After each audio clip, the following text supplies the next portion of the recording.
वो केवल शिवरात्रि के दिन करने का होता है। कहते हैं जिसका व्यापार ना चले, व्यवसाय ना चल रहा हो, बहुत ज्यादा कष्ट में जीवन निकल रहा हो और बहुत ही ज्यादा तकलीफ हो रही हो, तो धतूरे को हल्दी में डुबोकर शंकर भगवान को शिवरात्रि के दिन रात को 12 बजे समर्पित करें। उस धतूरे को वापस उठा लाएं 5-10 मिनट के बाद, श्री शिवाय नमस्तुभ्यम बोलकर लाल कपड़े में उसको बांधकर व्यापार वाली जगह में कहीं पर भी उसको बांध दिया जाए। व्यापार पीछे नहीं हटता, व्यापार अग्रण्य भाव में बढ़ता चले जाता है। महाराज उस धतूरे को केवल परंतु शिवरात्रि के दिन रात को 12 बजे ही किया जाए, हल्दी में डुबोना पड़ता है।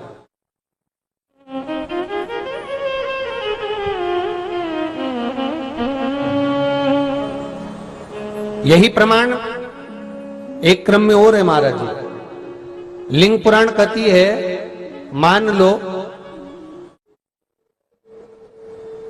किसी व्यक्ति को कोई एक भारी बीमारी हो गई, बड़ा रोग हो गया और वो रोग डॉक्टर कह रहा है कि ये ठीक नहीं होना है, बहुत तकलीफ उसमें है और कष्ट ही कष्ट है, वो ठीक नहीं हो रहा, दवाइयां लग रही, गोलियां खा रहे हैं। तो महाराज उसका भी वर्णन है। 7 धतूरे, कितने धतूरे लेना है? 7 धतूरे। कोई सी भी शिवरात्रि से मतलब महीने में एक बार शिवरात्रि आती है, प्रत्येक महीने आती है। किसी भी शिवरात्रि के दिन 7 धतूरे लेकर, एक धतूरे में मौली लच्छा नाड़ा लपेटकर चंद्रमौली भगवान का स्मरण कर उस मौली को लपेटकर 6 धतूरे में हल्दी लगाकर शंकर भगवान की जो जलाधारी है, जलाधारी में आपको पहले भी वर्णन किया है, शंकर भगवान का ये शिवलिंग है, ये जलाधारी है, ये भगवान का जल निकलने का स्रोत, चरणारविंद का भाव। शिवलिंग जहां रखा हुआ है ये पार्वती जी का हस्त कमल है, जो ये गोल भाग है ये पार्वती का हस्त कमल है, जहां शिवलिंग रखा है। जहां से जल नीचे गिरता है उसके सीधे भाग में श्री गणेश जी महाराज का स्थान है, उसके उल्टे भाग में श्री कार्तिकेय जी का स्थान है।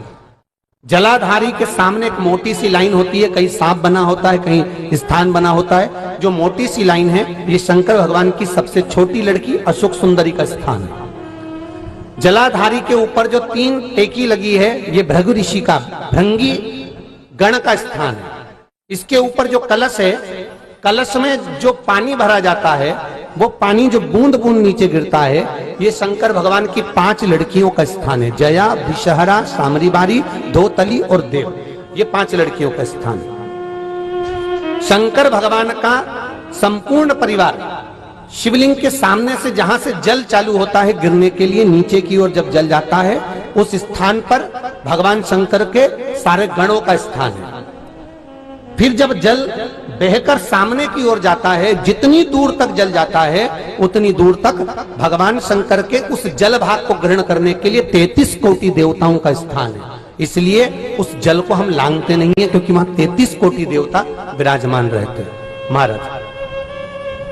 तो जो बीमारी डॉक्टर ने बता दी और बहुत बड़ा रोग हो गया और शरीर में कष्ट है, ठीक नहीं हो रहा, चाहे लीवर से जुड़ा हो, चाहे किडनी से जुड़ा हो, चाहे कैंसर से जुड़ा हो, और मान लो शरीर में कहीं गांठ भी हो गई है और वो मिटी नहीं रही हो, तो महाराज निवेदन है 7 धतूरे, एक धतूरे पर मौली लपेटकर वो शंकर जी के शिवलिंग के ऊपर चढ़ाना।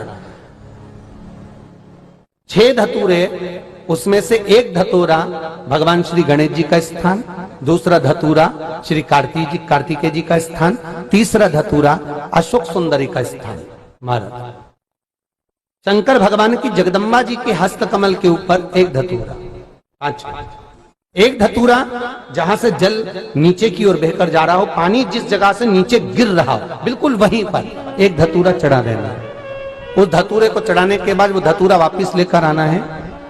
अवधूतेश्वर महादेव का नाम लेकर या चंपेश्वर महादेव का नाम लेकर उस धतूरे को, जो बीमार व्यक्ति है उसका स्पर्श कराकर बेलपत्री के पेड़ के नीचे पटकवा देना है महाराज। धीरे धीरे रोग में आराम मिलना प्रारंभ हो जाता है, औषधियां धीरे धीरे समाप्त हो जाती हैं और व्यक्ति स्वस्थ हो जाता है। ये केवल शिवरात्रि के दिन ही होता। 12 महीने शिवरात्रि आती है, आप किसी भी शिवरात्रि को कर सकते हो, किसी भी शिवरात्रि।